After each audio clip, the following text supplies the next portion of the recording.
I got one question. This is a close friend. This is a person that I work with shoulder to shoulder every day. And you are a top-notch philosopher, man. So I got to ask this question. Uh-oh. Jairo Izquierdo, he is my right-hand man on many things that we do here at 𝗏𝗏𝒽𝒏 and also in other ministries in Latin America. And this guy is sharp. So he asked the following questions. He says, some of the Christian theistic arguments suggest that God is the best explanation of certain facts, like, that God is the best explanation for the absolute beginning of the universe. But in science, I assume he means the physical sciences, and with the passage of time, sometimes the best explanation does not mean that what explains the fact in question is real or exists. For example, the ether. Okay, how can we ensure that this is not the case with God?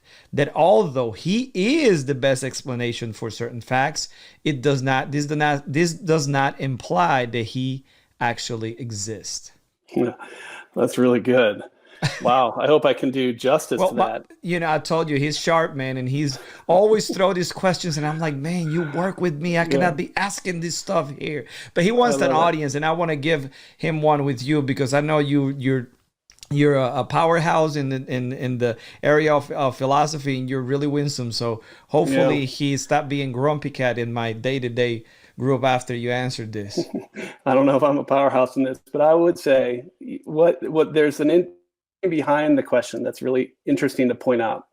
And that's the fact that inferences to the best explanation are temporal in the sense that it can change, right? So like in science, I think you're right. In science, as facts develop, as we learn new things, as we discover new things about the world, what might have been the best explanation at one time no longer becomes the best explanation. And so that's why we have progress in science, right? That we get closer to the truth. And so that is right. That is something about inductive reasoning in general, is that it's probabilistic, right? You can never know with 100% certainty, but that's okay, I would say. Because when we talk about the theistic arguments, here's the difference, I think. The difference is we're not talking about things like the aether and trying to understand, the nature of space and time. We're talking about things that are what we would call recalcitrant facts. The fact that the universe began, although there is some debate on that one. But the fact, how about that the universe exists, right? There's not a lot of debate on that. That's a pretty recalcitrant fact. Or the fact that there's minds, whether they appeared in local and only here or whatever. These are recalcitrant facts. So we're not talking about things that necessarily science is discovering that there's questions about, but these are all of the theistic arguments are grounded in things that are not very controversial, the empirical premises, right? So you go to the cosmological argument. Here's the empirical premise. The universe exists, or the universe began to exist, depending on your version. Go to the moral argument. What's the empirical premise?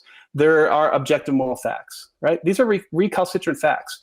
Go to the teleological argument. Now here you get to some things that are a little more debated, right?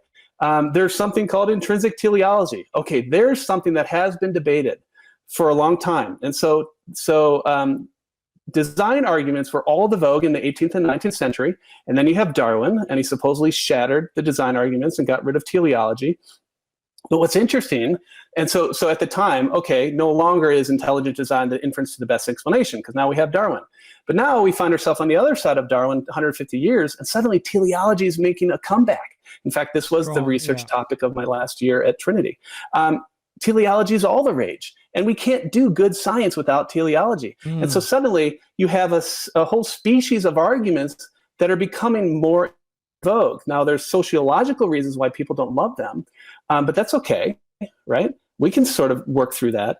And so I would say, yeah, you're right. There is a tentative nature, maybe especially when we come to biology, for example, but not when we're coming to existence questions or morality or other things like that. So that's a great question. You're right. There's nuance, always is, but we just do the best we can with what we have. And that's what it means to be rational agents. Awesome, man. And then again, we don't take these arguments isolated either. That's right. We take them all as a whole, and we look at, the how it correspond to reality, how they cohere, how they play well together. And that's why we say, hey, no, Christianity, yeah, it's true.